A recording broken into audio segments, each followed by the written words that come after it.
नमस्कार दोस्तों, आज 15 अप्रैल है और सीधे खबरों पर चलते हैं। सबसे बड़ी खबर है, प्रधानमंत्री ने बयान दिया है, भाषण दिया है कि वक्फ संपत्ति का सदुपयोग होता तो मुसलमान भाइयों को पंक्चर नहीं लगाने पड़ते।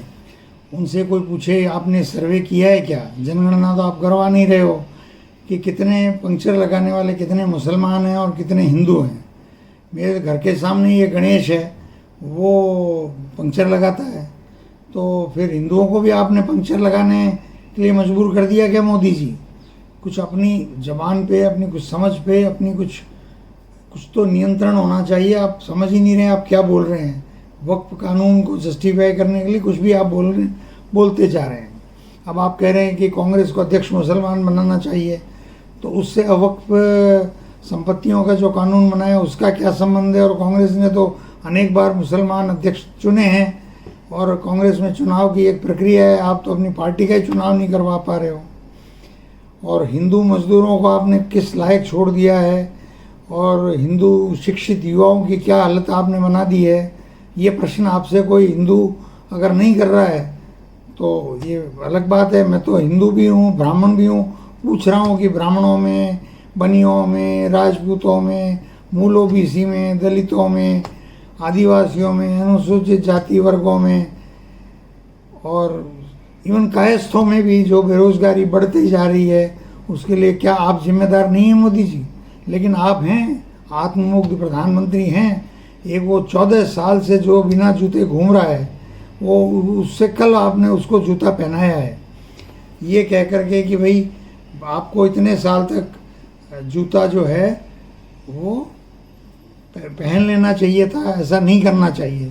तो आप तो 11 साल पहले प्रधानमंत्री बन गए थे, आप इसको आकर के जूता पहना देते। आपने ऐसा क्यों नहीं किया? 11 साल तक बिना जूते उसको बेचारे को आपने क्यों रखा? लेकिन इस सवाल का आप जवाब नहीं देंगे। एक खबर है, सचिन पायलट जी ने वसुंधरा जी को कहा है कि आप 2 बार की मुख्यमंत्री हैं और आपको शोभा नहीं देता कि आप बस केवल झालावाड़ की बात उठाएं, एक अधिकारी का तबादला हो गया। आप पूरे प्रदेश की पानी और बिजली क्या स्थिति है वो जाकर के देखिए और बोलिए, सवाल उठाइए अपनी सरकार पर। लेकिन वसुंधरा जी हैं, वो नहीं उठाएंगी।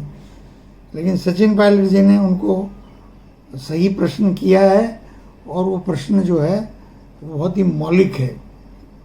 पायलट साहब ने ये भी कहा है कि टैरिफ से भारत की आर्थिक स्थिति चिंताजनक हो सकती है, उस पर भी भाजपा सरकार को संज्ञान लेना चाहिए। सही बात है। Rajasthan university of health sciences Jaipur में बहुत बड़ी हॉस्पिटल है, एसएमएस के समकक्ष उसको रिम्स की तरह बनाने जा रही है। जैसे एम्स है वैसे ही आरआईएमएस बनाने की बीजेपी ने घोषणा की है, लेकिन उसमें तो ऑपरेशन ही बिना एसी चलाए हो रहे हैं। अगर ये स्थिति है तो भजनलाल जी और गजेंद्र सिंह जी खींव सर के लिए चिंता का विषय है।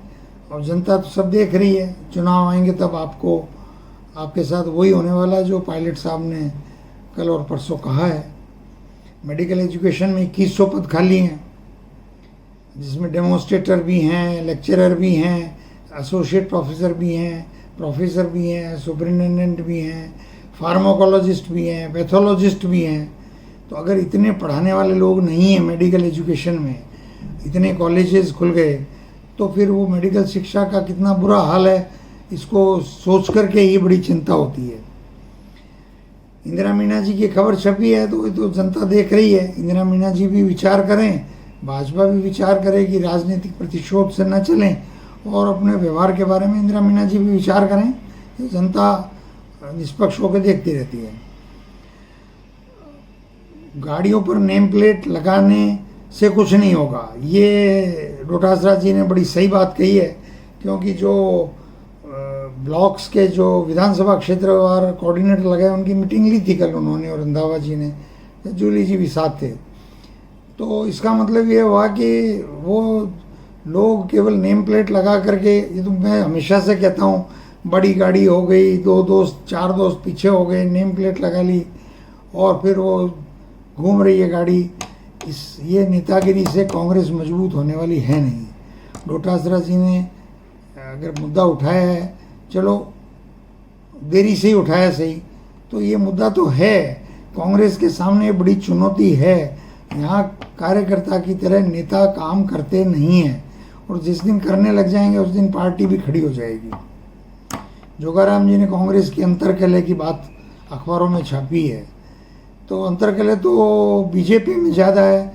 कोई पूर्व मुख्यमंत्री वर्तमान मुख्यमंत्री से बात करके अपनी समस्या के बारे में बताए, या वो सार्वजनिक स्थल पे कहे और ट्वीट करे, उनके फिर केंद्रीय मंत्री ट्वीट का जवाब दें और फिर अफसर को आप एपीओ करो, तो ये अंतर्कलह है? या हमारे तो अपने सब नेता काम कर रहे हैं, घूम रहे हैं, बयान दे रहे हैं, अब आपके खिलाफ बयान दे रहे हैं सारे नेता। तो अब आपको पायलट साहब ने कह दिया कि भैया 44 महीने बाद कांग्रेस की सरकार प्रचंड बहुमत से बनेगी, तब से आपके दूधनी छूट रही है, तो उसका तो कोई इलाज हमारे पास है नहीं। तेलंगाना में अनुसूचित जाति में वर्गीकरण किया है तेलंगाना की कांग्रेस सरकार ने, 3 ग्रुप A, B, C बनाए हैं, और सुप्रीम कोर्ट ने जो सलाह दी थी उसके बेसिस पे बनाए हैं। इस पर मैं अपनी कोई निजी टिप्पणी इसलिए नहीं करना चाहता कि मैं एक ब्राह्मण समुदाय में हूँ, और इस पे तो अनुसूचित जाति के लोग ही अपनी जो भी विचार हैं वो सरकारों को कहें, और उसके अनुसार सरकारें जो जुडिशियस निर्णय लेना है वो लेवे नहीं लेवे उन पर निर्भर करता है। मुख्यमंत्री ने एक निर्णय लिया, उसकी खबर भी काफ़ी प्रमुखता से छपी है एक अखबार में, कि कृषि कार्यों में बैलों का उपयोग करने पर लघु और सीमांत किसानों को 30,000 रुपये का अनुदान मिलेगा। ये अच्छी बात है, मैं इसको बुरा नहीं कहता, क्योंकि खेतों में अगर गोबर की खाद डलेगी तो उर्वरा शक्ति मजबूत अच्छी होगी, उत्पादन अच्छा होगा, और स्प्रे वगैरह कम करना पड़ेगा, खर्चा कम आएगा। परंतु लघु और सीमांत किसान उन बछड़ों को पालने और उन बैलों को खुराक देने के लिए भी अगर उनको कुछ थोड़ी बहुत सब्सिडी मिले तो मैं समझता हूँ ज़्यादा सार्थक होगा। अन्यथा उनका पालन पोषण करके वो थोड़ा मुश्किल हो जाता है, क्योंकि मशीनी युग है। एक ट्रैक्टर को 4 घंटे के लिए करते हैं किसान, किराए पे लेते हैं, 6 घंटे के लिए लेते हैं, और उनकी 2-4 बीघा ज़मीन होती है, उसकी बुआई कर देते हैं, उसमें वो हल जोत देते हैं, उसकी मिट्टी को उलट पुलट कर देते हैं, उसकी वो बाड़ बना देते हैं, उसकी क्यारियों की मिट्टी की बाड़ बना देते हैं। अब वो सब काम बैलों से अगर करवाते हैं तो आपको थोड़ा सा उनकी खुराक के लिए सब्सिडी और देनी पड़ेगी। इसमें मुझे लगता है कृषि से संबंधित जो अधिकारी हैं उन्होंने विचार किया है, नहीं करना चाहिए। गुजरात में 1800 करोड़ का मादक पदार्थ जब्त हुआ है, स्वागत योग्य है। परंतु लगातार गुजरात में ऐसा क्या है, क्या नौसेना के ऐसा तो हो नहीं सकता कि जो तस्करी कर रहे हैं वो बराबर माल पकड़ा जा रहा है, तो उनको ये रास्ता असुरक्षित लगना चाहिए ना, फिर वो भेजते क्यों है इस रास्ते से? ऐसा तो नहीं कि आधा पकड़ा जा रहा है और आधा अंदर जा रहा है। इस पे भी विचार होना चाहिए। और अखबार में तो नहीं छपी है, ताज़ा अभी खबर आई है घंटे पहले, प्रताप सिंह खाचरियावास जी के घर पे या परिसर में ईडी ने PACL के घोटाले को लेकर के, संलिप्तता को लेकर के, और उन्होंने ईडी ने छापा मारा है कि 30 करोड़ रुपए का उनके कोई मामला उसमें देखा है। अब सवाल ये, PACL क्या है आपको याद है? PACL बहुत पुरानी एक संस्था है, और उसमें निर्मल सिंह भांगू करके एक सरदार जी हैं जिन्होंने बहुत बड़ी एक दूध बेचते थे, और उससे वो इतने बड़े आदमी बन गए, और बहुत बड़ा घोटाला, लाखों करोड़ों इन्वेस्टर्स का पैसा हजम कर गए। और मुझे कांग्रेस के मित्र ने बताया है, निर्मल सिंह जी भांगू का एसोसिएशन राजनाथ सिंह जी के साथ भी रहा है, अरुण जेटली जी भी उनके लीगल एडवाइज़र थे, और अनेकों राज्यों में भाजपा के भी बहुत सारे नेताओं का उनसे संबंध रहा है। तो प्रताप सिंह जी ने तो बयान दिया है कि मैं मुकाबला करूंगा और दूध का दूध पानी का पानी हो जाएगा, मुझे डर नहीं लगता।